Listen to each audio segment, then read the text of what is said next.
Hello and welcome back to Gyan Kalyan. Today we are going to start with the first chapter from the Book of Flamingo for class 12 students, that is, The Last Lesson by Alphonse Daudet. So, this story is actually based upon two different themes.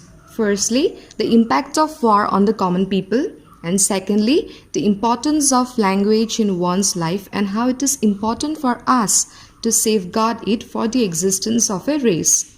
যুদ্ধ এখন হলে সাধাৰণ মানুহৰ ওপৰত কেনেকুৱা প্ৰভাৱ পৰে আৰু ভাষা এটাৰ গুৰুত্বপূৰ্ণ আৰু ই কেনেকৈ আমাক জাতি ৰক্ষা কৰাত সহায় কৰে ইয়াকে আমি বুজিবলৈ চেষ্টা কৰিম এই চেপ্টাৰটো থ্ৰু দি এলফনছে ডডেট এজন ফ্ৰেঞ্চ নভেলিষ্ট আৰু শ্বৰ্ট ষ্টৰী ৰাইটাৰ আছিল আৰু আজি আমি পঢ়িবলৈ লোৱা দ্য লাষ্ট লেছনটো তেওঁৰ এটা খুব সুপৰিচিত চুটিগল্প ষ্টৰীটোলৈ যোৱাৰ আগত আমি ইয়াৰ অলপ বেকগ্ৰাউণ্ড জানি লওঁ আহা লেখকে আসলতে 1870 চনত হোৱা এটা ঘটনাৰ ওপৰত ভিত্তি কৰি গল্পটো লিখিছে সেই সময়ত কি হৈছিল ফ্ৰান্স আৰু প্ৰাছিয়াৰ মাজত যুদ্ধ হৈছিল য'ত ফ্ৰান্সৰ পৰাজয় হৈছিল আৰু তাৰ পিছতে ফ্ৰান্সৰ দুটা ডিস্ট্ৰিক্টছ এলছেছ আৰু লৰেন প্ৰাছিয়ানছৰ হাতলৈ গুচি গৈছিল আৰু তাৰ পিছত বাৰ্লিনৰ পৰা এটা অৰ্ডাৰ আহিছিল যে ফ্ৰান্সৰ সেই দুটা ডিস্ট্ৰিক্টছৰ স্কুলবিলাকত ফ্ৰেঞ্চৰ হলনি জাৰ্মান পঢ়ুৱা হ'ব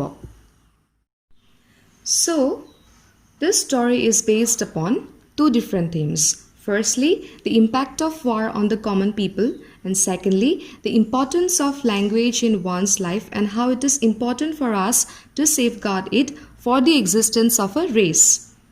যুদ্ধ এখন হলে সাধাৰণ মানুহৰ ওপৰত তাৰ কেনেকুৱা প্ৰভাৱ পৰে আৰু ভাষা এটাৰ গুৰুত্বপূৰ্ণ ই কেনেকৈ আমাক জাতি ৰক্ষাত সহায় কৰে ইয়াকে বুজিবলৈ আমি চেষ্টা কৰিম এই চেপ্টাৰটো through the So, let's begin the story. Storyটোৰ narrator হৈছে এজন সৰু ল'ৰা যাৰ নাম ফ্ৰেন্স I started for school very late at morning and was in great dread of a scolding, especially because M. Hamel had said that he would question us on participles, and I did not know the first word about them. So, সেইদিনা কি হৈছিল তেওঁ বহুত দেৰিকৈ স্কুললৈ গৈছিল আৰু হেতু কাৰণে বহুত ভয় খাই আছিল because তেওঁলোকৰ টিচাৰ এম হেমেলে তেওঁলোকক পাৰ্টিসিপলছৰ ওপৰত কিবা কোৱেশ্চন কৰিব আৰু তেওঁ পাৰ্টিসিপলছৰ বিষয়ে এটা ৱৰ্ডো জনা নাছিল For a moment I thought of running away and spending the day out of doors. It was so warm, so bright. The birds were chirping at the edge of the woods. And in the open field back of the sawmill, the Prussian soldiers were drilling. It was all much more tempting than to rule for participles, but I had the strength to resist and hurried off to school. অলপ সময়ৰ কাৰণে তেওঁ ভাবিছিল যে হেদিনা তেওঁ school নগৈ বাহিৰতে দিনটো কটাব because হেদিনা দিনটো বহুত ধুনীয়া আছিল তেওঁ চৰাই চিৰিকটিৰ মাত শুনিছিল Prussian soldiers বিলাকৰ ড্ৰিলিং চাই আছিল আসলতে বাহিৰৰ পৃথিৱীখনে তেওঁক বেছিকৈ আকৰ্ষণ কৰিছিল আৰু স্কুলত বহি পাৰ্টিসিপলছৰ ৰুলছ পঢ়ি আবদ্ধ হৈ থকাটো একেবাৰে বেয়া পাইছিল বাট ষ্টিল তেওঁ মনটো বান্ধি স্কুললৈ বুলি ওলাই গৈছিল When I passed the town hall there was a crowd in front of the bulletin board For the last 2 years all our bad news had come from there The lost battles, the draft, the orders of the commanding officer, and I thought to myself without stopping, what can be the matter now? যেতিয়া তেওঁ town হলটো পাছ হৈ গৈছিল তেওঁ দেখিছিল যে তাত থকা bulletin বৰ্ডখনৰ আগত বহুত মানুহে ভিৰ কৰি আছিল বুলেটিন বৰ্ড হৈছে নটিচ বৰ্ডৰ দৰে য'ত মানুহে বিভিন্ন ধৰণৰ খবৰবোৰ পাইছিল আৰু তেওঁ কৈছে যে লাষ্ট 2 ইয়াৰ্ছৰ পৰা তেওঁলোকে যিমান বেয়া খবৰবোৰ আছে তাতেই সব পাইছিল যুদ্ধত কোন পৰাজয় হৈছে আৰু কি ধৰণৰ অৰ্ডাৰ আহিছে তেওঁলোকৰ কাৰণে আৰু তেওঁ হেতু কাৰণে তাতে ইমান ভিৰ দেখি ভাবিলে যে এতিয়া কি নতুন খবৰ আহিব পাৰে Then as I hurried by as fast as I could go the blacksmith watcher who was there with his apprentice reading the bulletin called after me. Don't go so fast, boy. You will get to your school in plenty of time. I thought he was making fun of me and reached M. Hamel's little garden all out of breath. তাৰ পাছত তেওঁ যেতিয়া খৰধৰকৈ গৈছিল তেতিয়া কুমাৰ এজনক লগ পাইছিল আৰু তেওঁৰ নাম আছিল ৱাটচাৰ আৰু তেওঁ বুলেটিন বৰ্ডখন পঢ়ি আছিল তেওঁ তাক মাতিলে আৰু ক'লে যে ইমান খৰধৰকৈ স্কুল যাব নালাগে দিয়া তুমি সময়ৰ আগতে গৈ স্কুল পাবাগে ফ্ৰেন্সে ভাবিলে কুমাৰজনে তেওঁক ঠাট্টা কৰিছে দেৰি হোৱাৰ কাৰণে আৰু তেওঁ যেনে তেনে গৈ ফুপাই জুফাই স্কুল পালেগৈ আৰু Usually, when school began, there was a great bustle, which could be heard out in the street. The opening and closing of desks, lessons repeated in unison, very loud with our hands over our ears to understand better, and the teacher's great ruler rapping on the table. But now it was all so still. I had counted on the commotion to get to my desk without being seen. But of course, that day everything had to be as quiet as Sunday morning. Through the window, I saw my classmates already in their places and M. Hamel walking up and down with his terrible iron ruler under his arm. I had to open the door and go in before everybody. You can imagine how I blushed and how frightened I was. But nothing happened.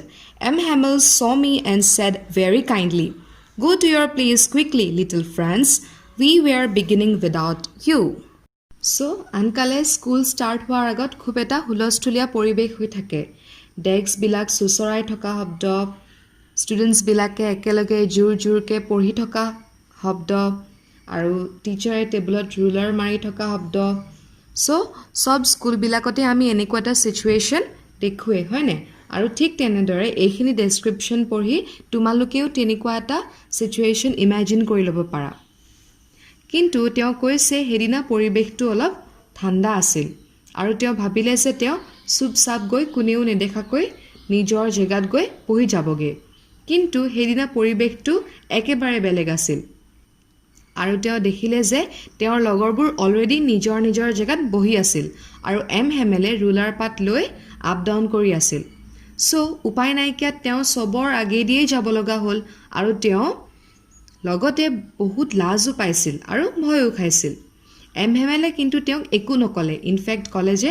যোৱা তোমাৰ নিজৰ জেগাত বহিলো আগে আমি তুমি নহাৰ আগতেই সব ষ্টাৰ্ট কৰি দিলো I jumped over the bench and sat down at my desk. Not till then, when I had got a little over my fright, did I see that our teacher had on his beautiful green coat, his frilled shirt and the little black silk cap all embroidered that he never wore except on inspection and prize days. Besides, the whole school seemed so strange and solemn. But the thing that surprised me most was to see on the back benches that were always empty, the village people sitting quietly like ourselves, old Hosser with his three-cornered hat, the former mayor, the former postmaster and several others besides. Everybody looked sad and Hosser had brought an old primer, thumbed at the edges and he held it open on his knees with his great spectacles lying across the pages. So, তেওঁ লগালগ গৈ বহি ললেগে আৰু দেখিলে যে তেওঁলোকৰ টিচাৰে green coat frilled shirt black silk cap পিন্ধি আহিছিল সাধাৰণতে তেওঁ এনেকুৱা পোছাক কিবা স্পেচিয়েল অকেজনতহে পিন্ধিছিল আৰু তাৰ উপৰিও স্কুলখন ইমান চিৰিয়াছ আৰু অদ্ভুত লাগিছিল সেইদিনাখন কিন্তু তাতকৈ আচৰিত তেওঁ দেখিলে যে অইনদিনা খালী হৈ থকা শেষৰ বেঞ্চবোৰত গাঁৱৰ মানুহবোৰ বহি আছিল অল্ড হছাৰজন হছাৰ হৈছে তোমাৰ বৃদ্ধ খেতিয়ক এজন The former mayor হৈছে চহৰ এখনৰ লিডাৰ The former postmaster আৰু বহুত কোনোবা সবেই বহুত দুখত আছিল আৰু হছৰজনে এটা পুৰণা কেনভাছ লৈ আনিছিল যোনটো বহুত বেয়া আছিল আৰু তাৰ সাইডকিটা অলৰেডি বেয়াই হৈ গৈছিল While I was wondering about it all, M. Hamel mounted his chair and in the same grave and gentle tone which he had used to me, said, "My children, this is the last lesson I shall give you. The order has come from Berlin to teach only German in the schools of Alsace and Lorraine. The new master comes tomorrow. This is your last French lesson. I want you to be very attentive." What a thunderclap these words were to me. তাৰপিছত M হেমেলে ল'ৰা ছোৱালীবিলাকক ক'লে যে মাই children আজি মই তোমালোকক শেষ পাঠ পঢ়াম বাৰ্লিনৰ পৰা এটা অৰ্ডাৰ আহিছে যে এলচেছ আৰু লৰেনত জাৰ্মান পঢ়াবৰ কাৰণে সো কাইলৈ পৰা তোমালোকৰ নতুন টিচাৰ আহিব মই আজি তোমালোকক ফ্ৰেঞ্চত শেষ পাঠটো পঢ়াম আৰু মই বিচাৰো যে তোমালোকে মনোযোগ দি শুনা সো এইখিনি কথা শুনি ফ্ৰেণ্ডছৰ মূৰত বিজুলী পৰা যেন লাগি গ'ল Oh, the wretches. That was what they had put up at the town hall. My last French lesson. Why, I hardly knew how to write. I should never learn any more. I must stop there, then. Oh, how sorry I was for not learning my lessons, forsaking birds' eggs or going sliding on the Saar. My books that had seemed such a nuisance a while ago, so heavy to carry, my grammar and my history of the saints, were old friends now that I couldn't give up. And M. Hamel, too. The idea that he was going away, that I should never see him again, made me forget all about his ruler and how cranky he was. Poor man, it was in honor of this last lesson that he had put on his fine Sunday clothes, and now I understood why the old man of the village were sitting there in the back of the room. It was because they were sorry too, that they had not gone to school more. It was their way of thanking our master for his 40 years of faithful service and of showing their respect for the country that was theirs no more. আৰু তেওঁ realise কৰিলে যে হেতু কাৰণে town হলত ইমান মানুহৰ ভিৰ লাগি আছিল তেওঁৰ লাষ্ট ফ্ৰেঞ্চ লেসন কিন্তু কিয় তেওঁ ভাবিলে মইচোন ভালদৰে লিখিবই নাজানো আৰু তেওঁ বহুত দুখ অনুভৱ কৰিলে বিকজ তেওঁ ভালকে ল্যাঙ্গুৱেজটো নিহিকিলে যোনবোৰ বুকস গ্ৰামাৰ তেওঁ বেয়া পাইছিল হেবোৰ এতিয়া পুৰণি বন্ধুৰ দৰে হৈ যাব and the fact that their teacher M. Hamel will leave them made him forget all about his strictness, his scoldings, etc.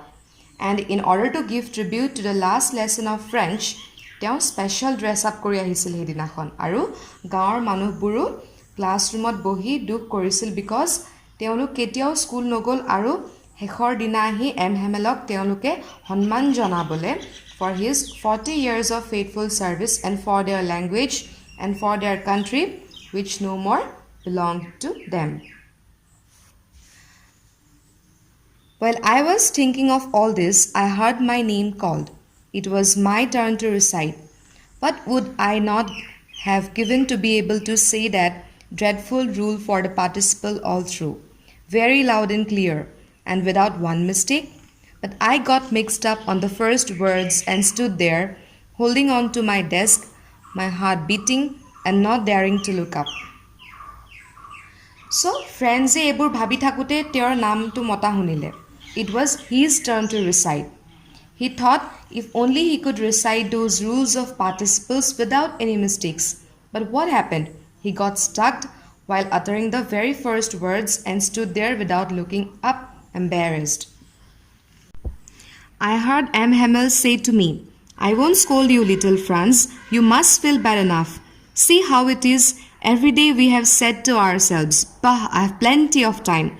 I'll learn it tomorrow. And now you see where we have come out. Ah, that's the great trouble with Elsie's. She puts off learning till tomorrow. Now those fellows out there will have the right to say to you, how is it you pretend to be Frenchmen and yet you can neither speak nor write your own language? But you are not the worst. Poor little friends, we have all a great deal to reproach ourselves with. So, তাৰ পিছত M. Hamel তেওঁ ক'লে যে তোমাক মই গালি নাপাৰো কিন্তু তোমাৰ বেয়া লাগিছে মই জানো আমি সদায় নিজকে কওঁ যে আমাৰ হাতত বহুত টাইম আছে কাইলৈ শিকিম আৰু এতিয়া সো আমি কেনেকুৱা এটা সিচুৱেচন ফেস কৰিব লগা হৈছে আৰু আমাৰ এলসিএছত এটোৱে প্ৰবলেম আমি সদায় নেক্সট দিনাখন হিকিমকে বস্তুবোৰ পিছলে থৈ যাওঁ আৰু কাইলৈকে যদি নতুন টিচাৰ আহে তেতিয়া তেওঁলোকে তোমালোকক ঠাট্টা কৰিব ক'ব কি তোমালোকে চোন নিজকে ফ্ৰেঞ্চম্যান বুলি কোৱা তেতিয়া হলে নিজৰ ভাষাটোৱে চোন ভালকে লিখিব পঢ়িব নাজানা কিন্তু এইটো তোমাৰ লগতে এনেকুৱা নহয় আমি সবে এনেকুৱা এটা সিচুৱেচনত আছো আৰু আমাৰ সবৰ লগতে এনেকুৱা হ'ব পাৰে Your parents were not anxious enough to have you learn. They preferred to put you to work on a farm or at the mills so as to have a little more money. And I have been to blame also. Have I not often sent you to water my flowers instead of learning your lessons? And when I wanted to go fishing, did I not just give you a holiday? আৰু তোমালোকৰ পেৰেন্টছৰো ইমান আগ্ৰহ নাছিল তোমালোকক পঢ়াবলৈ তেওঁলোকে তোমালোকক পঢ়াতছে বেছি কিবা কাম কৰাটো বিচাৰিছিল so that অলপ কিবা পইচা আৰ্ন কৰিব পাৰা আৰু মোৰ বহুত ভুল আছে মই তোমালোকক মোৰ গাৰ্ডেনৰ ফুলবিলাকত পানী দিবলৈ পঠাও আৰু মোৰ যেতিয়াই ফিশিং কৰিব মন যায় তেতিয়াই তোমালোকক মই বন্ধ দি দিওঁ Then, from one thing to another, M. Hamel went on to talk of the French language, saying that it was the most beautiful language in the world, the clearest, the most logical, that we must guard it among us and never forget it, because when the people are enslaved, as long as they hold fast to their language, it is as if they had the key to their prison. Then he opened the grammar and read us our lesson. I was amazed to see how well I understood it.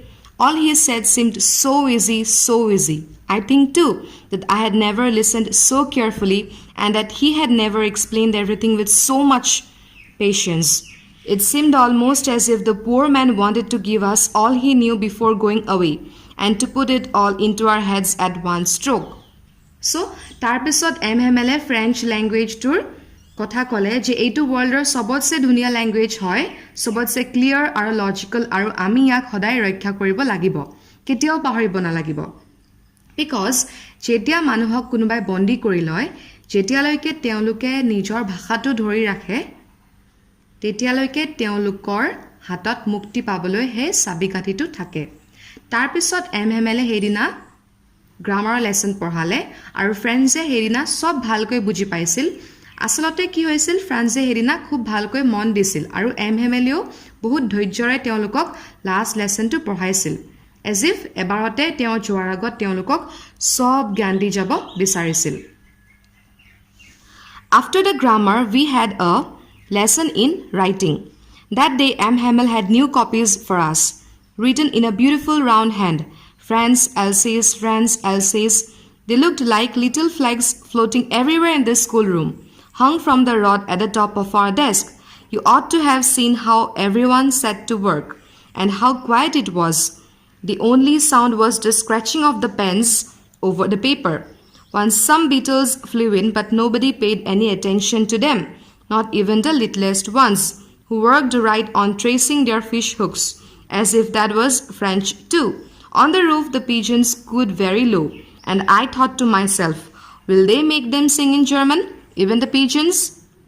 Whenever I looked up from my writing, I saw M. Hamel sitting motionless in his chair and gazing first at one thing, then at another as if he wanted to fix in his mind just how everything looked in that little schoolroom. Fancy, for 40 years he had been there in the same place with his garden outside the window and his class in front of him just like that. Only the desk and benches had been worn smooth.